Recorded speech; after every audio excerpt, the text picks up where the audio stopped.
Olá, este é mais um episódio do Mabsul Podcast. Compartilhe-o com seu amigo ou amiga. Todos os demais estão disponíveis no Spotify e no SoundCloud. Basta procurar MABSUL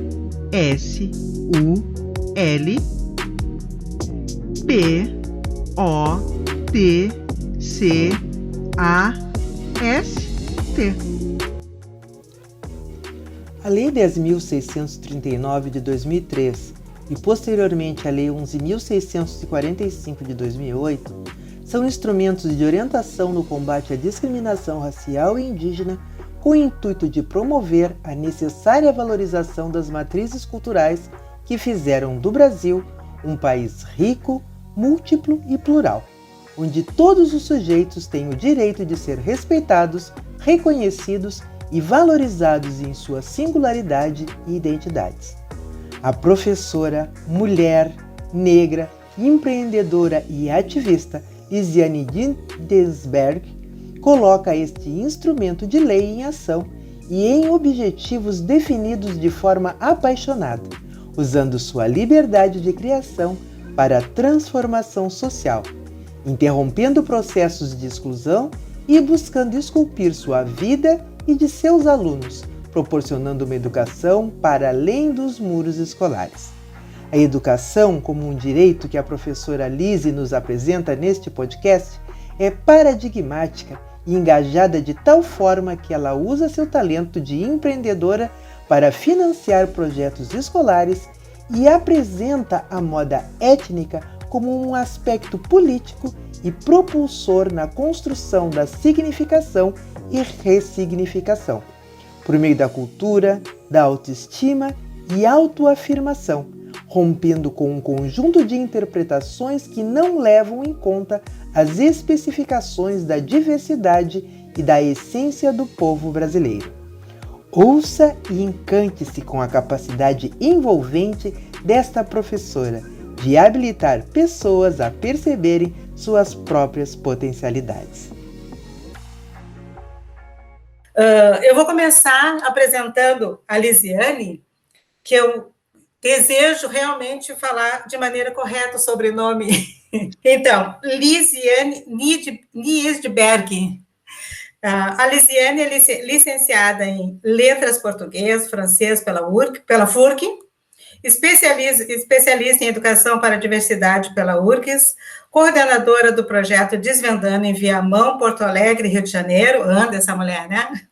Criadora da Desvendando Estilos, marca afro, professora em Viamão, coorganizadora e mediadora de curso de extensão do grupo de pesquisa Escritas do Corpo Feminino das Letras na Universidade Federal do Rio de Janeiro, pesquisadora de literatura negra, africana e infanto-juvenil, contadora de histórias, membro do MNU, o Movimento Negro Unificado do Rio Grande do Sul. Com certeza que falta alguma coisa, mas durante a nossa conversa tu vai nos contar o que falta.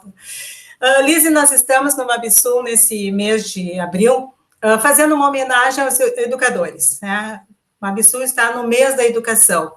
E aí nós estamos resgatando história, buscando histórias de superação, principalmente da educação formal, né? Que sabemos que tu é uma especialista nisso. Então, eu gostaria que tu começasse nos contando a trajetória da Lise, um pouquinho lá da Lise na infância, da onde a Lise vem, como é que a Lise chegou no que a Lisiane é hoje, conhecida nesse Brasil. Por favor, a fala é tua. Bom, eu começo agradecendo o convite do Mabsul, né? Gostaria de pedir licença aos que vieram antes de nós, né? Aos nossos ancestrais, e a minha griot ancestral, Vóriosilda Soares Niedesberg. Então, falar da minha infância é interessante. Eu nasci na cidade de Rio Grande, né, aqui no Rio Grande do Sul. Quando as pessoas perguntam quando que eu me descobri negra, né, e eu digo que desde sempre. Desde pequena, eu ia com a minha mãe, né, no trabalho dela, e ouvia muito entre as conversas ela dizer que era negra. enfim, aquilo foi entrando, digo, bom, se a minha mãe é negra, eu também sou negra. Então, eu já, desde pequena, sei que sou negra, né? Estudo começo no jardim, né, numa escola chamada Clemente Pinto, lá em Rio Grande, escola pública. É estranho, né, quando a gente vai falar da infância, dá uma gaguejada, enfim, e é muito importante, acho que a gente falar da infância, mas dificilmente, né, quando eu dou palestras, enfim, ninguém faz essa pergunta. Desde que eu entro no jardim de infância, eu sempre fui uma criança que gostava muito de falar, de opiniões muito fortes, né, que isso, infelizmente, nem sempre é bem interpretado, até hoje, né, já adulta, né, esse ano eu faço 40 anos, então, ainda as pessoas têm essa dificuldade, mesmo sendo uma mulher das letras, as pessoas têm essa dificuldade de respeitar mulheres negras, né, em suas falas, em suas atitudes, de respeitar, de fato, a diversidade do povo negro. Então, quando eu sempre quis fazer papéis de protagonista, né, eu lembro desde o jardim, né, eu era uma das mais altas também, então, além de ser negra e alta, sempre ficava, né, no final da fila, para fazer por último, se desse, enfim. Mas ficava sem par, né?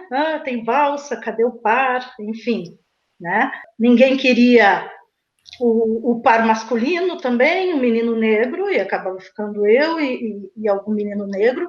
O que é muito bom, eu acredito, até hoje, para a minha construção enquanto mulher negra e nas escolhas que eu faço, né, de me relacionar com homens negros, é desde essa infância, né, desde o jardim, de estar nesse momento, né, acredito que uma exclusão fez algo ao contrário, né, fez com que eu me unisse de alguma forma a esses homens negros e, óbvio, as meninas negras que estudavam comigo. Então, eu estudei nessa escola do Jardim, na época era a 8ª série, né?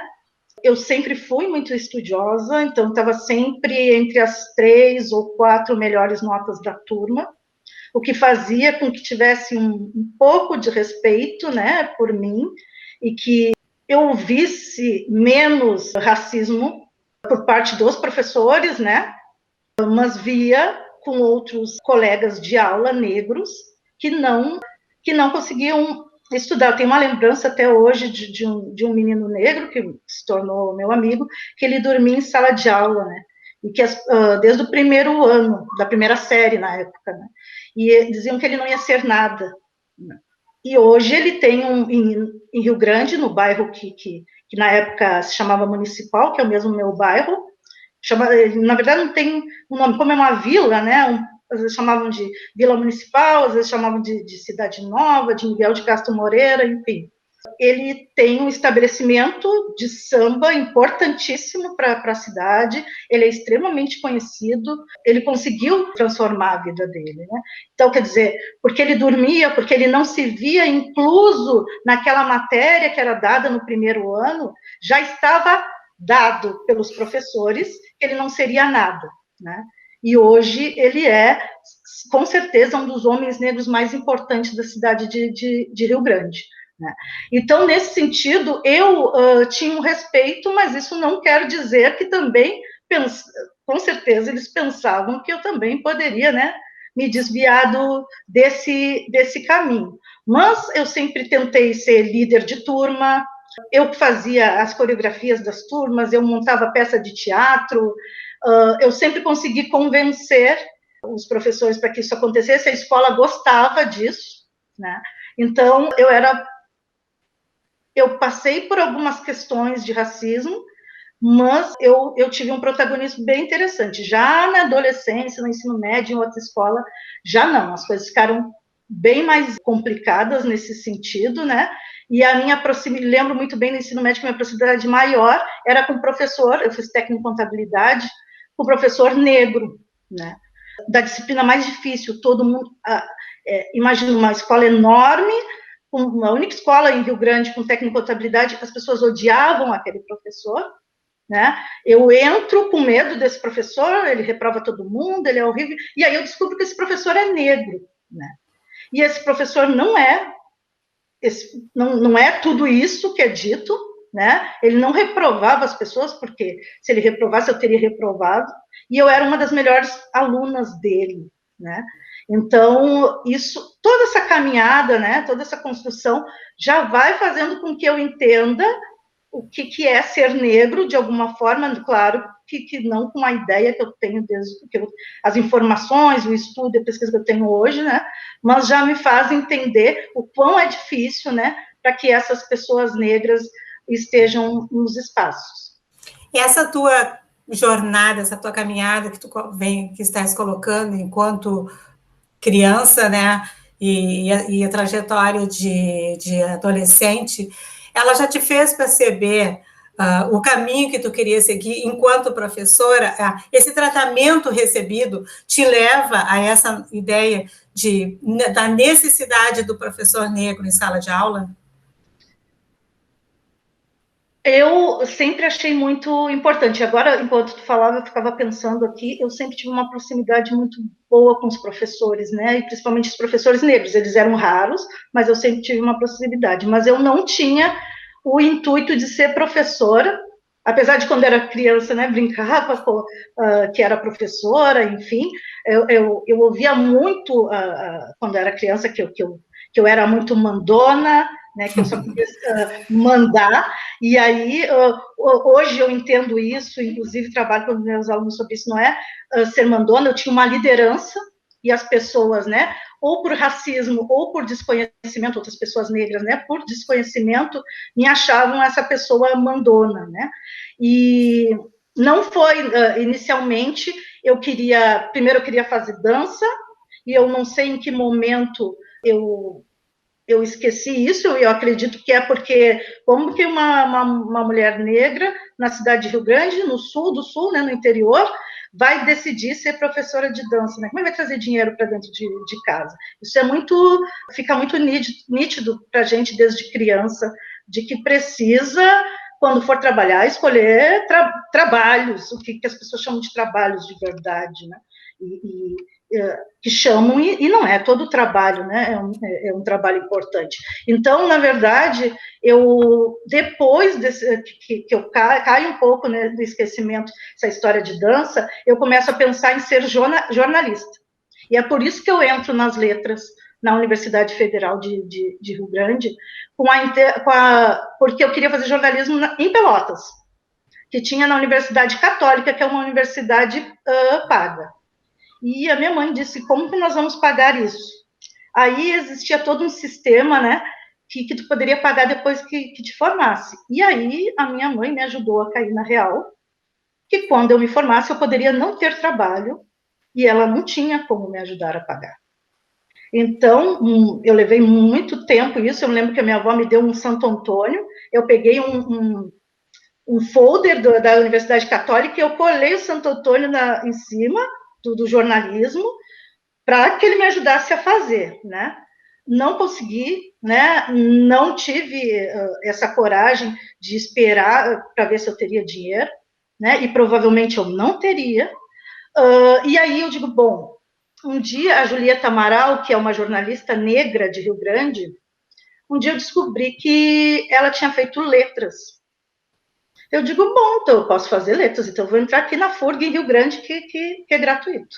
Aí, nisso, como eu fiz contabilidade, eu não tinha disciplina de química, de física, não tinha informação de nada sobre isso, né? Na época não existia Enem, eu entrei no vestibular em 2000, né? Eu precisava, por mais que eu quisesse fazer letras, eu precisava ter alguma nota nessas disciplinas. Então, a minha mãe, e aí a força das mulheres negras, né? A minha mãe começa a separar um dinheiro, enxugar, né, as economias, e me paga um cursinho pré-vestibular em Rio Grande, de 1 ano, né, para que eu tivesse essas disciplinas e minimamente conseguisse entrar. Só que eu também estava na história de fazer administração, porque é isso, administração, talvez a gente ganhe mais, ser professor é muito difícil, enfim. Quando chega mais para o final do ano, eu digo, eu vou fazer letras. Vou fazer letras, que também tem a ver com jornalismo, e tem menos concorrente, eu não tenho problema nenhum em dizer isso, porque, infelizmente, eu acho que isso faz parte da trajetória do povo negro antes das cotas, e talvez pós-cotas também, né, porque a minha mãe pagou aquele cursinho, ela nem tinha dinheiro para aquilo, eu fiquei aquele ano inteirinho, depois que eu me formei, só fazendo aquilo, como que eu não vou passar em nada? Eu não posso não entrar, né? E a gente também não acreditando na capacidade, né? Então, eu me lembro, eu e uma outra amiga negra, que fazia cursinho, que também a família dela estudou comigo do jardim à oitava série, estudou comigo técnico de contabilidade, nós fomos para o cursinho juntas, morávamos perto, a gente decidiu, ela decidiu fazer letras portuguesas e eu decidi fazer letras português-francês, né? E aí a gente passa na universidade pública e descobre que a gente também teria, eu entrado em administração e ela em ciências contábeis, como ela gostaria, né? Mas, e aí, no outro ano, poderia fazer vestibular, né, já que eu conseguiria entrar novamente, mas não, eu começo a gostar, mas não pensava em ser professora também. Eu pensava em ir para algum país da França, né, ou trabalhar como jornalista, depois trocar de curso, enfim, e somente quando eu começo os estágios, enfim, quando eu venho depois para Porto Alegre, é que eu me entendo enquanto professora e não consigo largar isso de jeito nenhum. Alice, tu vem trazendo essa tua trajetória, que é a trajetória de tantas mulheres negras, porque antes de escolher a tua profissão, tu para, né, para pensar, será que eu vou ganhar dinheiro? Será que eu vou conseguir me sustentar? Será que eu vou conseguir retribuir o sacrifício que minha mãe está fazendo por mim? Então, isso é perverso, né? Porque tu tem que trazer essa sobrevivência na frente da tua orientação, né? Daquilo que tu gostaria realmente de fazer. Mesmo que tu não tenha seguido a carreira de jornalista, mas ainda assim, tu és uma profissional, uma professora que se destaca por tudo que tu faz em sala de aula, e eu acompanho teus projetos, e aí eu queria que tu me dissesse quem é a Lisiane na sala de aula. O que a Lisiane faz na sala de aula? Então, vamos lá, a parte que eu mais gosto. Que é bom! onde eu descubro, de fato, quem é a Lisiane, né? Bom, eu começo a fazer estágio, né, em 2006, lá em Rio Grande. Eu decido fazer o estágio de língua francesa numa escola no BGV, né, o bairro Getúlio Vargas, o Cedro, que é um dos bairros realmente assim nunca foi respeitado, né? As pessoas tinham medo desse bairro, diziam, não vai no Cedro, tinha um ônibus que passava por toda a cidade, ele passava, né, pelo Cedro, não vamos pegar esse ônibus que passa no Cedro. E aí, esse Cedro, né, o BGV, é um lugar que majoritariamente moram pessoas negras. E aí eu começo a entender que o projeto Desvendando, que nós vamos falar sobre ele começa a nascer aí. Enquanto eu tenho uma cidade inteira para escolher, eu moro do outro lado da cidade, eu tenho uma cidade inteira para escolher fazer o meu estágio, e eu escolho fazer estágio dentro deste bairro que eu sempre gostei muito, e que os meus familiares moravam lá, né? Então, esse foi o primeiro estágio de língua francesa, depois eu fiz um estágio de literatura, num cursinho pré-vestibular, voluntário, da FURG mesmo, então, preparação para que as pessoas entrassem na universidade, né? Então, eu começo a entender que, bom, eu também, literatura, eu poderia ter pensado outros espaços, né? E penso esse espaço voluntário. Então, em 2006, que é quando eu me formo, eu começo a de alguma forma, dar aula em estágio. Quando eu me formo, em 2006, e esse ano também o meu pai falece, né?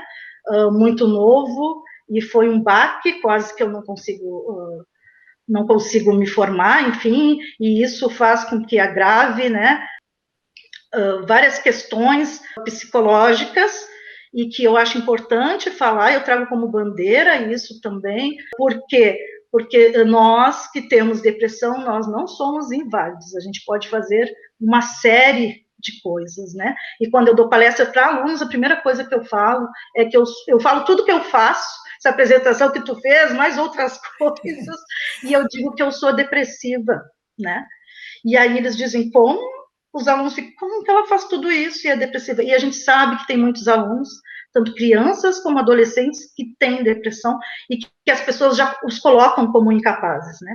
Então, em 2006, quando eu estou me formando, eu estou com isso, com essa depressão mais aflorada que eu desenvolvi quando eu trabalhava em Pelotas, nos Correios, né? Eu fui carteira, entregando carta, a pé, de bicicleta, e depois de moto. Eu fui a primeira mulher em Pelotas a trabalhar como motoqueira, né, nos Correios, né, eu tive que fazer um teste em Porto Alegre, foi muito difícil, por preconceito, não existia uma lista, não queriam me colocar na lista, com muita dificuldade eu consegui participar da lista das pessoas que faziam o teste. No teste, eu era a única mulher e negra, né, e aí eu consigo, né, na cidade de Pelotas, eu morei em Pelotas de 2002, eu morei 4 anos e meio, então eu morei aí, não, de 2000 a 2004, por aí, e fazendo faculdade em Rio Grande, na Universidade Pública de Rio Grande, e morando em Pelotas, então indo e voltando todos os dias, né, então, o que acontece? Eu desenvolvo essa depressão nos Correios, por causa que é uma política muito complicada, né? Principalmente o racismo, ele é muito... Existem muitos negros nos Correios, né? Carteiros negros, mas o racismo, ele é o crime perfeito, né? Já dizia Mnanga, e a maioria dos negros não estavam nos cargos, né, de diretores, enfim, os que estavam, infelizmente, compraram o pacto com a branquitude. Então, nós sofríamos muito, né, nós éramos muitos negros e sofríamos muito. Então, dali eu desencadeio a depressão, porque eu estou fazendo uma universidade, estou numa universidade pública e não consigo dar andamento aos meus estudos e estou trabalhando naquele espaço, com chuva, sol, enfim. Eu amo Pelotas, adoro as histórias que eu fiz enquanto eu trabalhava como carteira, principalmente em bairros como Navegantes, que eu fazia questão de trabalhar, por causa dessa identificação com as pessoas, já que eu achava meu trabalho tão ruim, eu chorava sempre. Eu minimamente queria me identificar com as pessoas, né? Então, no final, tanto Navegantes 1, 2 e 3, eu era conhecida desde dos motoristas dos ônibus, as senhoras, os bares, enfim, inclusive os traficantes me respeitavam muito, que outros carteiros não conseguiam entrar, eu conseguia entrar. Então, de alguma forma, eu já venho militando, né? Eu digo, milito desde a minha adolescência, enquanto eu só vou no samba, eu faço questão de estar com pessoas negras, né? E aí, quando eu estou nos Correios, eu entro nessa militância, eu passo a fazer parte também, eu sou uma das pessoas que fazem parte de um grande encontro no Rio de Janeiro, né, sobre o povo, a história e cultura do povo negro dentro dos Correios, e aí eu sou uma representante de Pelotas para ir para esse evento no Rio de Janeiro e participar das tomadas de decisões, enfim. E aí, então, aqui dei como eu já morei em vários lugares, já fiz muita coisa, eu acho muito importante a gente falar, né, a gente já está em diáspora africana, né, e aí, como negra, uma mulher negra do interior sai e faz essa movimentação, que mora em Pelotas, é de Rio Grande, vai morar em Pelotas, vem para Porto Alegre, né, antes de vir para Porto Alegre, me formo em 2006, 2007, eu quero vir para Porto Alegre para fazer, eu quero ir para Santa Catarina fazer mestrado em Florianópolis, porque eu era muito voltada para a linguística, que faz parte, né, da língua portuguesa e que trabalha com essa questão entende muito essa questão de como nós falamos, com gírias, da nossa oralidade, enfim, até então eu não entendo que isso também está próximo da história e da cultura do povo negro, né? Porque a língua do colonizador é a língua portuguesa, né? E a nossa língua são as línguas, né? Que vem de África, né? E aí eu vou para Florianópolis, moro temporariamente lá, entro no mestrado, mas preciso voltar por causa dos Correios, né? E eu era concursada nos Correios, mas seletivo pode ser mandado embora. Então, eu comecei uma luta para que eles me mandassem embora com os meus direitos, né? E eu não consigo, eu fico 1 ano esperando que isso aconteça, então eu preciso voltar, tranco o mestrado em linguística lá em Florianópolis. E aí, quando eu tenho quando eu consigo sair dos Correios, né, com muita dificuldade, inclusive fizeram testes comigo, com psicólogos, para saber se realmente eu não estava louca, porque eles usavam a palavra louca, né, estaria louca em querer sair de um concurso. Né, e eu dizia para eles, eu estou formada, eu quero trabalhar na minha área, enfim. Então, com muita dificuldade, consegui sair. No outro ano, eu tenho a escolha, ou eu volto para Florianópolis, ou eu vou morar em Porto Alegre. Por questões financeiras, por ter uma madrinha, que é minha tia aqui em Porto Alegre, eu decido vir para Porto Alegre em 2009. Então, em 2009, começa a minha trajetória realmente como professora, né? Depois de formada ali entre 2007 e 2008, depois que eu volto de Florianópolis, eu começo a dar aula num cursinho pré-vestibular voltado para negros e pobres em Pelotas, o Odara. Então, eu ia também, aí eu saio do Correio, volto a morar em Rio Grande e começo a fazer o contrário, né? Eu vou fazer voluntariado em Pelotas. Então, eles me davam, a gente tinha direito a um dinheiro para comer e para as passagens, o valor, óbvio, de Pelotas, né? Eu juntava o dinheiro de comer das passagens para poder fazer voluntariado e estar próximo. Aí eu dou aula de redação para esses alunos, e eu converso, né, eu tenho muita proximidade com os alunos, converso até hoje com alguns alunos de Pelotas, porque eu dava aula para eles de redação, e depois nós íamos para um samba que tinha ali, né, era na Tiradentes ali, na rua Tiradentes, em Pelotas, uma rua do centro, né, eu ia no samba e eu ficava até 11h15, que 11h30 era o último ônibus, de 23h30, né, era o último ônibus para Rio Grande, para eu poder voltar. Então, em 2009, eu venho definitivo para Porto Alegre, né? Nessa história de fazer mestrado e escrever. Aí eu já estou com a cabeça de escrever, de alguma forma, sobre a história e cultura do povo negro ligada com a educação ou com as letras, né? Então, em 2009, eu chego aqui, e aí eu preciso de trabalho, porque lá antes de entrar na universidade, em 2000, eu tentei morar em Porto Alegre e não conseguia trabalho, porque eu era muito envergonhada. Só que aí isso era nos anos 2000, aí eu estou aqui em 2009, eu digo, bom, já fiz faculdade, sou formada em letras, eu vou precisar trabalhar essa coisa da vergonha, por mais que eu sempre falasse muito, participasse, eu sempre entendi que eu precisava ser protagonista, mas eu sempre tinha que estar driblando essa coisa da vergonha, enfim. E aí, em 2009, eu chego aqui, bem no carnaval, e aí as pessoas sempre dizem que no carnaval ninguém procura trabalho, então eu fui procurar trabalho, mas o primeiro que eu fui chamada para fazer a entrevista, eu já peguei. Por isso mesmo que tu disse antes, Jocelyn, dessa questão de medo de ficar desempregada e ter que voltar, né? Eu peguei como garçonete no shopping, no Barra Shopping, aqui em Porto Alegre, e até na entrevista eles me perguntaram várias vezes que não estavam entendendo porque que uma pessoa formada, eles eram de Brasília, né? Uma pessoa formada queria trabalhar como garçonete, e aí eu acho que talvez com a cultura deles lá, eles não consigam entender um pouco disso, e eu disse para eles, bom, eu preciso trabalhar, e eu preciso de um horário de shopping, porque aí eu tenho um turno ou da tarde ou da manhã para procurar trabalho na minha área, né? E aí eles me mostraram trabalho, enfim, eu aceitei. Então, eu morava na zona norte de Porto Alegre e esse shopping ficava na zona sul. Então, eu atravessava, pegava 2, 3 ônibus para ir até lá. E aí eu consegui um horário que começava às 5 e ia até às 11.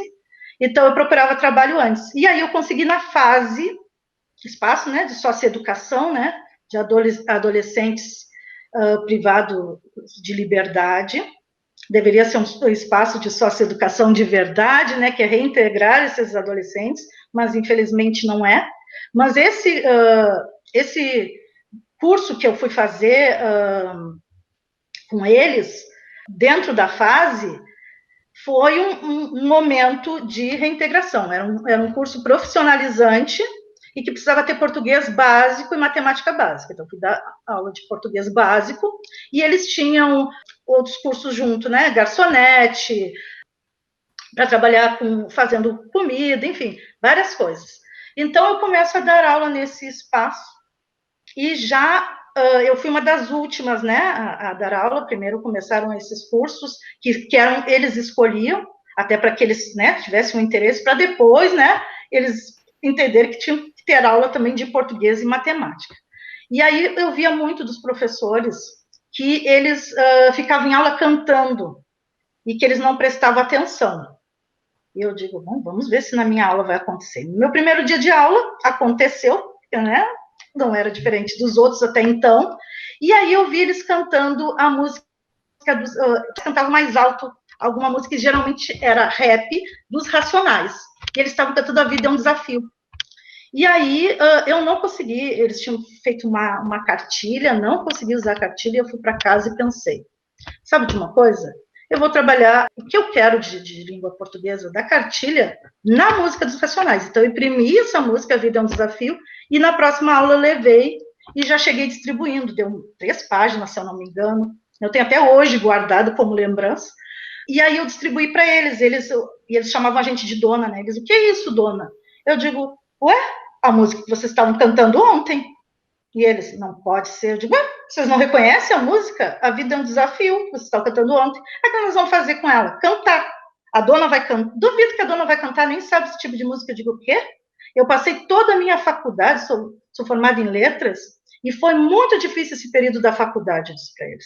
E eu chegava em casa, ou ia no ônibus, escutando as músicas dos Racionais. Eu sei toda essa música. E aí eu comecei a cantar e eles ficaram assim, de boca aberta, né? E aí eu consegui trabalhar a língua portuguesa com eles. Eu entendi que era o meu momento de dar aula, né, nesses espaços, e que tanto na educação básica também, eu ia ter que trabalhar dessa forma, e que eu gostava de trabalhar dessa forma, que fazia com que eles se identificassem mais, né? Então, 2009, eram só 4 meses, infelizmente, esse projeto, mas eu aprendi muito, tanto com os adolescentes, com os meninos, como as meninas, né? Eu fiquei mais tempo com os meninos. Eu gosto muito de contar, que eu tinha um aluno que me desafiava sempre, né? Dizia assim, a senhora deve ganhar pouco, né? E a senhora trabalha em outro lugar? Eu sempre queria saber, né? Eu digo, trabalho. Daqui eu sou garçonete. Garçonete? Mas estudou um monte. E aí eu disse assim, mas eu preciso, né, daqui e de lá para juntar dinheiro, enfim. E aí ele me diz assim, tenho certeza que numa semana eu ganho mais que a senhora no mês como traficante. E aí eu digo, gente, agora, né, que eu digo? Eu disse para ele, pois é, mas eu sei que é mais fácil me manter viva trabalhando nesses espaços do que como traficante. E aí, todas as aulas ele trazia aquilo. Ele era enorme, eu tenho 1,70 m, ele era muito mais alto que eu. Era óbvio que ele era negro, majoritariamente nesse espaço são negros. E aos poucos ele foi prestando atenção na aula, mas sempre trazia essas questões, enfim. E eu lembro que depois, que eu já não estava dando aula mais para eles lá, um dia encontrei ele, eu vi que tinha uma pessoa me olhando num samba, na Saldanha, que é na frente da fase. E aí ele perguntou se podia chegar perto, eu digo, pode. Dona, a senhora lembra de mim? Eu digo, foi meu aluno? Ele disse, fui aqui na fase. Eu vim aqui lhe contar que eu estou fazendo estágio num Banco do Brasil. E eu digo, gente, ele faz questão de no samba falar para mim isso. Por quê? Porque ele sabe que eu era aquela pessoa que tentava dizer para eles, quem sabe, por mais que seja difícil, a gente ganha menos no início, quem sabe vocês tentem trabalhar num outro lugar, enfim. E aí, depois, passou um tempo, eu reencontrei ele no centro, ele me chamou, e aí ele estava fazendo estágio numa loja também. Então, quer dizer assim, para mim é muito importante saber que eu dei aula, eu dei aula no curso 4 meses, mas eu não dei aula para ele 4 meses. Devo ter dado aula no máximo 1, 2 meses, uma vez na semana ou 2.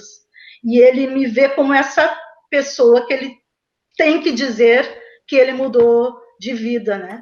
Então, daí eu já começo, digo, vou ser professora. E aí eu começo a ir atrás de conseguir vaga no estado, né, para dar aula. Esse toda... Nossa, é uma série de coisas que tu traz de suma importância, e quando tu disse no início da nossa fala que as pessoas não perguntam sobre a infância, nós entendemos, né, enquanto pesquisadores do Mabsu, que estamos justamente resgatando, né, essa valorização do ser negro, e ela começa sim na infância, porque não dá para te pular esse período, como é que tu te tornou essa professora? Porque toda a tua vivência, toda a tua história, tudo que tu passou, tu consegue olhar para aquele aluno e entender o que ele está te dizendo, né? Tu consegue entender quando ele te diz, eu vou ganhar mais que tu sendo traficante, aí tu busca as tuas memórias e diz, não, eu tenho como te dizer que isso não é legal, sabe? Então, toda essa tua trajetória, ela é maravilhosa, e é justamente isso que nós estamos querendo o tempo inteiro, resgatar essas histórias, e a importância, eu não sei de que forma tu coloca, mas a importância dessa professora negra ali na frente, e que tem uma vivência, e que entende esse aluno, e que conhece a música dos Racionais, que não diz simplesmente, pare de cantar que agora eu vou dar aula. Não, eu vou cantar para vocês. E aí tem toda essa diferença e essa representatividade que tu trouxe para esses meninos. E aí eu quero saber como é que nasce porque dessa Lise multifacetada, dessa Lise mil e uma atividades, porque a Lise já andou por tudo que é lugar, como é que nasce a ideia dos teus projetos? E aí ela nasce disso mesmo, né? Eu digo, bom, vou dar aula, e vou dar aula de forma diferente. Mas aí eu precisava entrar, né, em algum lugar. Então, eu comecei a ir atrás me inscrevi, né, nos contratos do Estado, porque não tinham concursos previstos, e aqui em Porto Alegre, e aí eu começo a ir atrás. Aí não quero mais trabalhar como garçonete, mas aí continuo, mesmo tendo, né, trabalhado nesse projeto, na socioeducação, enfim, continuo não conseguindo espaços para dar aula, e aí eu preciso me sustentar de outra forma. Como eu não tenho experiência, o correio, né, carteira, entregar carta não me traz experiência, e eu, enquanto professor, tenho experiências do estágio desse projeto em Pelotas e em Porto Alegre, eu vou trabalhar como telemarketing, né? Saio de garçonete para telemarketing, mas aí no escritório, né, sentado, enfim, mas aí começa a ficar mais difícil, e aí como é que eu faço para ir atrás dessas vagas, me candidatar nessas vagas, se eu estou num horário, né, no horário comercial preenchido. Então, o primeiro lugar que eu trabalho é ali no centro, aqui no centro de Porto Alegre, né, e para minha sorte, a Secretaria de Educação ficava mudando de lugar sempre, e ela se muda para uma quadra da onde eu trabalhava como telemarketing.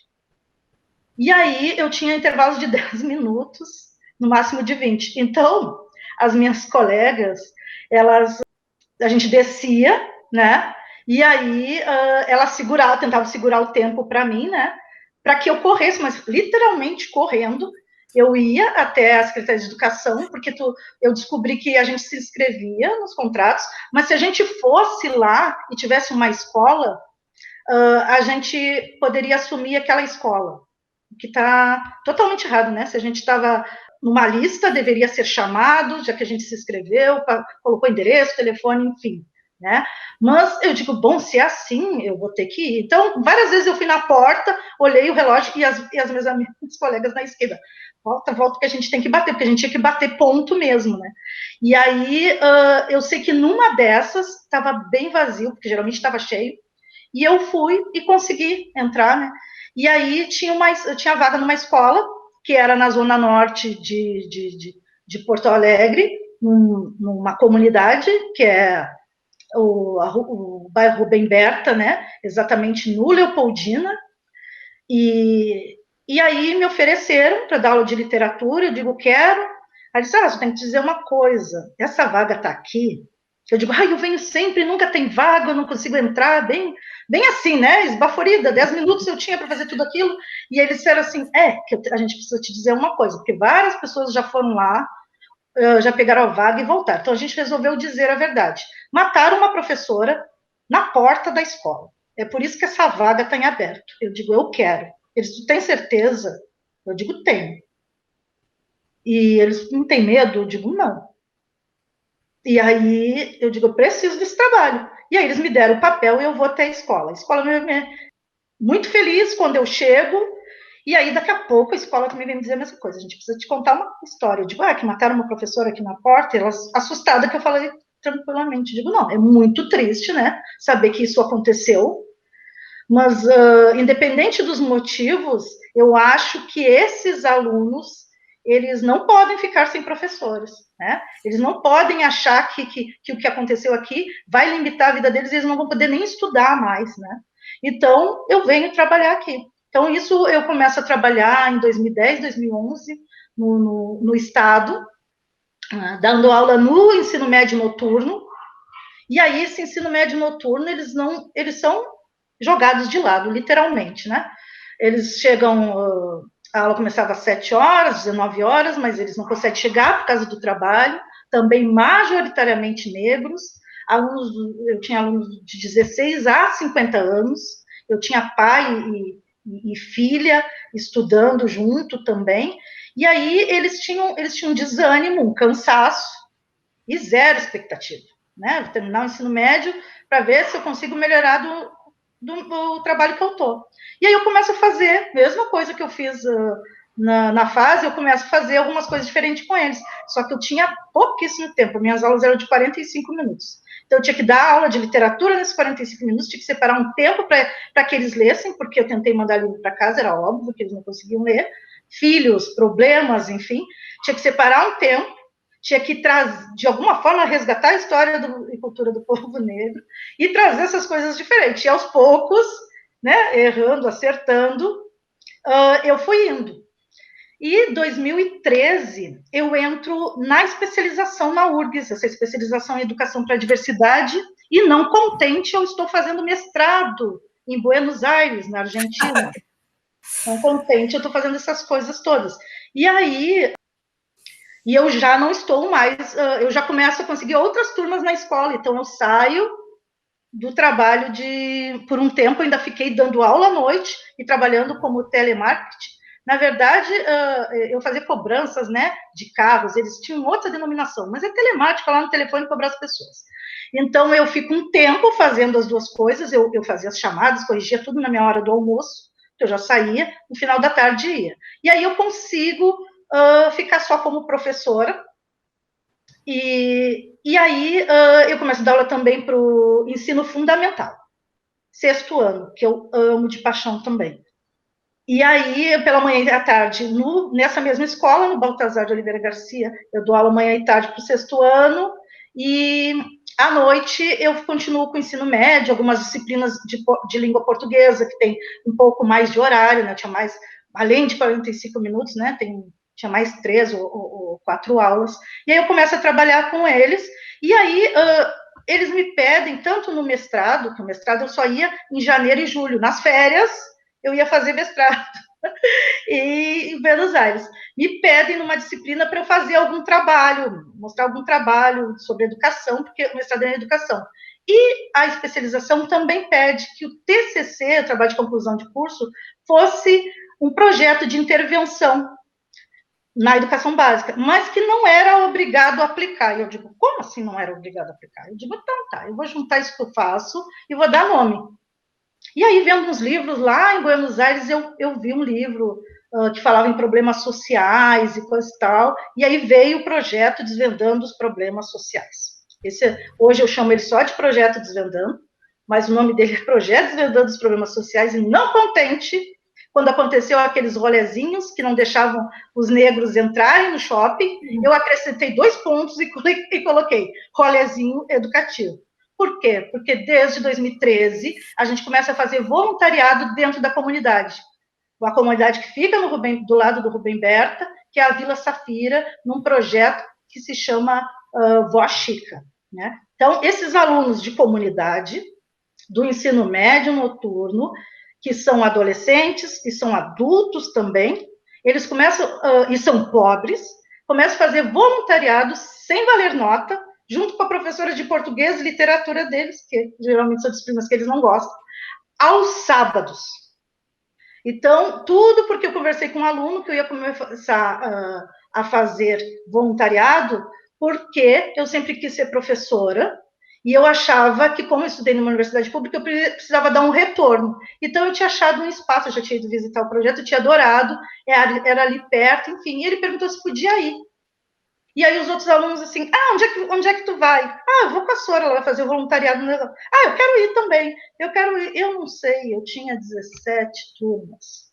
Como se espalhou aquilo, não fui eu, todo mundo em alguma turma queria participar. Então, resumo, montei uma organização para que cada sábado fosse uma turma comigo, né? Eu disse, gente, isso não pode valer nota, não tem problema, professor. Então, eles começam a se organizar, inclusive também, você tem uma história de aluno, né? Um aluno que adorava tomar esses kits, gastava horrores, adorava contar em sala de aula, que eu sempre tive espaços de conversa com eles, que gastava 300, 400, 500 reais em kit, e aí outros dizendo, que absurdo, outros dizendo, eu também, enfim. Esse menino, adolescente, né, decide que ele vai pegar parte do dinheiro dele e vai comprar doces ou outras coisas para ajudar o projeto. E aí a gente começa a fazer, ir lá, fazer contação de história, ensinar a mexer no computador.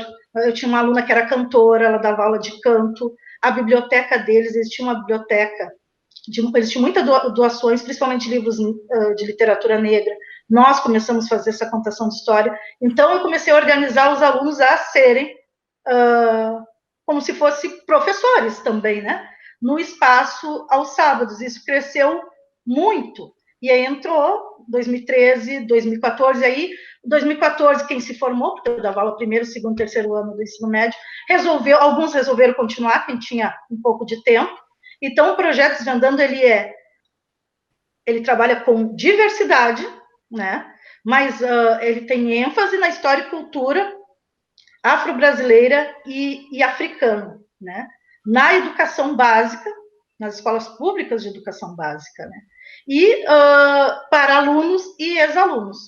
Então, eles começam a ser os rolezeiros, que são essas pessoas que vão ao sábado fazer voluntariado. E aí, um dia a gente apresentou na escola o projeto, gostaram muito do projeto, indicaram para a gente participar do programa Nação, né? E aí fizeram um programa inteiro com as minhas turmas sobre o projeto, como eu trabalhava essa questão racial. E daí a gente começou a dar palestra, eu comecei a levá-los, quem podia ir, né?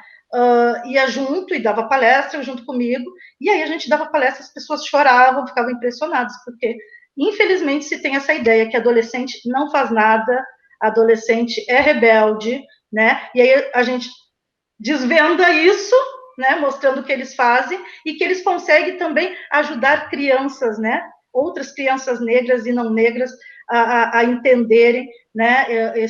Essa história e cultura do povo negro, e também discutem, de alguma forma, todas as diversidades que existem, né? Aí a gente percebe, Lise, a importância de quem olha e enxerga o racismo estrutural.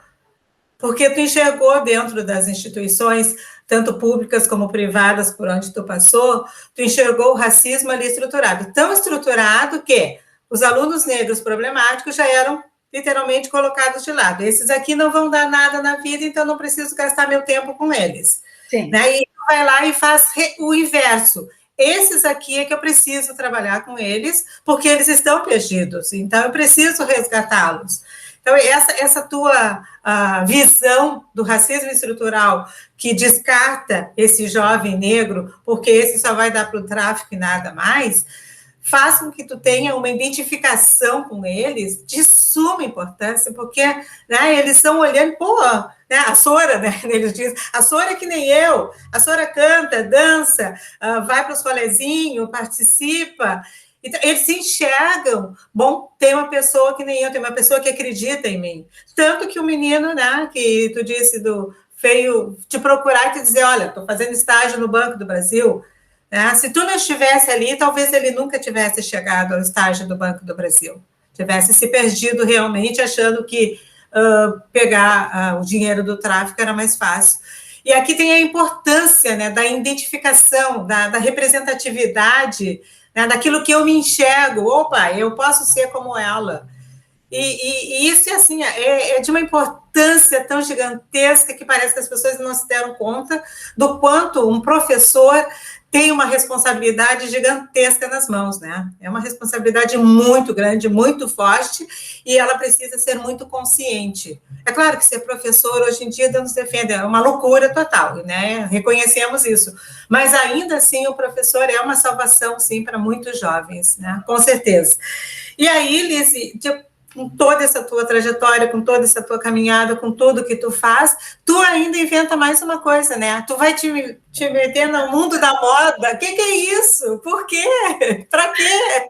Então, gente, que loucura. Toda vez que eu conto essa trajetória do projeto Desvendando, eu digo, gente, mas eu estou contando a minha trajetória, né? Mas é uma trajetória que ela não eu sempre digo para as pessoas, né, em nenhum momento da minha trajetória eu pensei em algo individual, né, porque se eu pensasse em algo individual, eu tinha esperado um pouco mais, por exemplo, para escolher uma escola que fosse mais tranquila, né, não teria pego o primeiro projeto na socioeducação, não teria atravessado o Rio Grande, Pelotas, para dar aula num cursinho pré-vestibular voluntário, porque, né, poderia ter escolhido um outro tipo de cursinho para dar aula em Rio Grande, mas como eu vi, né, que era voltado para pessoas negras, vou lá. Enfim, então é 1 hora de viagem, mas tem o pré, né, pega ônibus antes, depois, Rio Grande, Pelotas são 1 hora de viagem, mas tem tudo isso. E aí, isso é uma questão de quando eu me torno pesquisadora da temática, né, do povo negro, eu gosto muito de usar a expressão povo negro, e até porque nós somos, né, já 56% da população, né, nós somos um povo, e nós somos maioria, isso que tem os que não se identificam, né, a gente deveria já ter dominado esse Brasil, ainda não chegamos lá, mas lutamos para isso. Então, eu digo, bom, tem que ter uma forma. Como que eu faço, né, de 2013, 2014, para carregar esses alunos sem dinheiro, por exemplo, né? Eu vou para as redes sociais pedir. Olha, tem tal evento, preciso levar comida, precisa isso, precisa aquilo. Aí eu invento, cada atividade começa a ter o nome de Desvendando, né? Tem o Desvendando a Leitura, que é em sala de aula. Eu trabalhava em escolas que não abriam a biblioteca. Então, eu comecei com uma caixa de papelão, levando os livros para a sala de aula, achando um lugar para guardar, porque também a gente não tem nas escolas esse espaço, principalmente os alunos, os professores do ensino fundamental 2 e do médio, que é do 6º ao 9º ano, a gente não tem um armário específico, enfim, e aí eu começo com esse caixa de papelão, e aí a gente começa a decorar a caixa de papelão, e daqui a pouco se transforma numa mala, que eu levo de uma escola para outra, porque em 2014, eu passei no concurso em Viamão, e aí eu dou aula manhã e tarde em Viamão, em 2 escolas diferentes, na Lomba do Pinheiro, que faz divisa, que é um bairro de Porto Alegre, mas que faz divisa com a cidade de Viamão. Eu dou aula em 2 escolas manhã e tarde, e à noite eu sigo na Zona Norte de Porto Alegre, do outro lado, né, dando aula para o ensino médio, noturno. E aí, só que a mala não tem como ir nesses 3 lugares de ônibus, né? Para ir da minha casa, que era mais próxima à escola do estado, que era nessa comunidade no Rubem Berta, que aí eu me mudo para a comunidade para ficar mais perto e ter mais tempo para trabalhar com os alunos. O que não é certo, porque é um trabalho gratuito, né? Não é certo, o que reverte para a escola, mas é importante porque reverte para os alunos, né? Mas na verdade, cada vez mais eu luto por isso, que a gente tenha um espaço para trabalhar projeto, que a gente reduza a nossa carga horária para a gente trabalhar com projeto.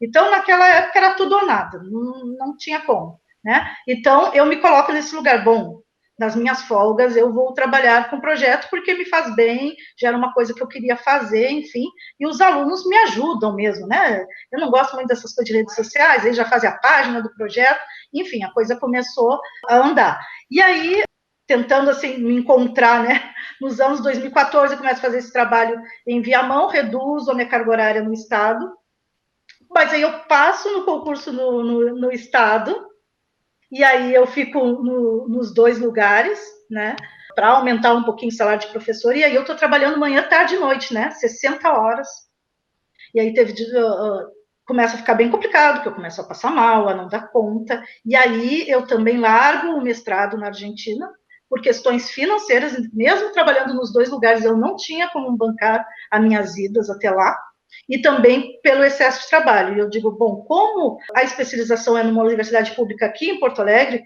eu vou continuar a especialização.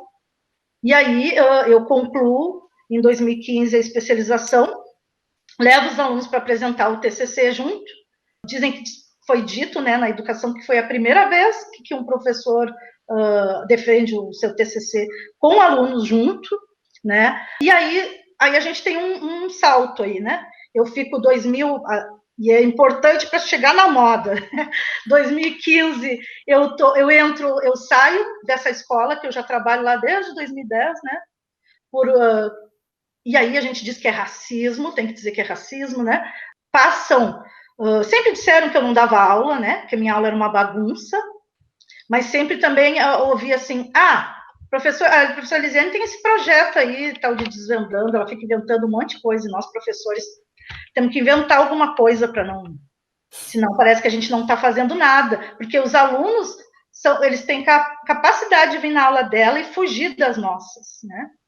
E aí eu tenho que ir para a sala de aula, convencer ainda os alunos que eles não podem fugir das outras aulas, porque é importante, né? E porque também pode, de alguma forma, nos prejudicar para que a gente continue fazendo aquele trabalho. E aí, em 2015, começa a ter problemas nessa escola, a coordenadora começa a querer, com essa coisa de televisão, TV Nação, enfim, apresenta aqui e ali, ela quer o nome dela no projeto, e o projeto está sendo escrito pela universidade, então só tem que ter o nome do meu orientador e o meu, e aí ela transforma, ela começa ela esperando algum deslize, né? E aí, em algum momento, ela consegue fazer, um dia que eu estou de folga, ela entra nas salas de aula e começa a dizer para os alunos, perguntar para os alunos se eu dava aula, e eu não sei de onde ela imaginou que eles iam dizer que não, e eles começaram a dizer que sim, a professora dá aula, faz isso, faz aquilo, e eles estavam tão acostumados que eles entendiam que, mesmo a gente trabalhando com vídeo, teatro, tantas coisas que eles nunca trabalharam, a gente fez vídeo, ganhou, eles ganharam o primeiro prêmio em Guaíba, de uma mostra de vídeos, né? O projeto ganhou o melhor projeto latino-americano num evento de educação, e eles sabem tudo, como que isso também está linkado com a língua portuguesa e com a literatura. E aí eles diziam para ela, a gente vai mostrar elas foram no 3º ano, né, do ensino médio, vamos mostrar aqui, ó, como tem matéria. Que a gente teve uma denúncia que a professora não dá matéria, vocês não têm nada escrito, eles queriam mostrar o caderno, isso eles me contaram depois, né? E elas não queriam ver. Então, na verdade, realmente, e os alunos disseram assim, professora, era uma coisa muito esquisita. Vieram nos perguntar e a gente queria mostrar as provas e não queriam ver as provas.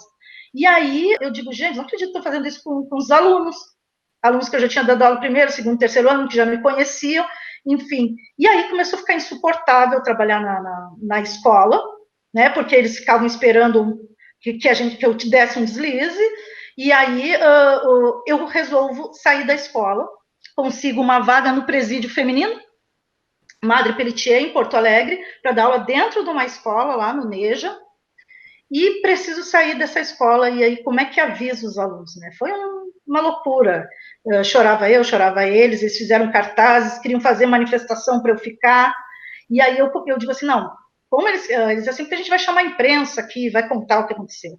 E aí, por isso que eu decido sair da escola, né? Eu não quero expô-los a isso, né? Por mais que terceiro ano, principalmente terceiro ano de ensino médio, já tem idade, né? Para eles resolveram por si só, tinha muitos maiores de 18 anos, enfim, tinha pais apoiando, mas eu não conseguia lidar com aquilo e dar aula, né? Então, eu pedi transferência, eu sempre quis trabalhar no presídio, já tinha trabalhado no espaço de socioeducação, consegui essa vaga, mas aí, quando eu consigo essa vaga na escola do presídio, eu já falo com a diretoria disso. Bom, eu tenho um projeto que se chama Projeto Desvendando, ele é assim, assim, assim. Porque eu precisei fazer, para trabalhar numa escola do presídio, tu tens que fazer, é diferente, né? Mesmo que seja do Estado, tem que fazer, tem uma seleção. E aí eu falei para eles, ó, o projeto é assim, assim, e eu só vou trabalhar num lugar que aceite o projeto porque eu não acho que é possível fazer educação de outra forma. E elas disseram assim, gente, é isso que a gente precisa aqui, professor de português, literatura, que faça isso com as alunas aqui do presídio. E aí elas me mostraram a escola, enfim, e disseram, olha, a gente não vai entrevistar mais as outras pessoas, nós vamos ligar, se tu quer ficar, a gente vai ligar para as outras pessoas, não vamos entrevistar mais ninguém. Eu digo, eu quero ficar. Enfim, formei na escola, tive que informar os alunos, fizeram festa, cartazes, e aí essa representatividade que tu fala, né, dizíamos cartazes assim, negra de valor, quer dizer, são coisas que eu não fiquei na aula dizendo para eles, eles foram entendendo como a minha fala, como o meu trabalho, né? E aí eu fico no presídio feminino e Viamão, né? Aplicando o projeto, adaptei também já estava adaptado para o ensino fundamental, adaptei também para o NEJA, e aí a gente conseguiu trazer um escritor do Rio de Janeiro, como escritor negro, né? De literatura infantil, para fazer um trabalho com esses alunos. Então, sempre é permeado esse projeto com literatura, vídeo, enfim. Quando eu digo, bom, cada vez o professor ganhando menos, cada vez a gente trabalhando mais e adoecendo, né? Eu digo, eu quero trabalhar com projeto. E no Rio de Janeiro, quem trabalhava com projeto era remunerado pelos editais.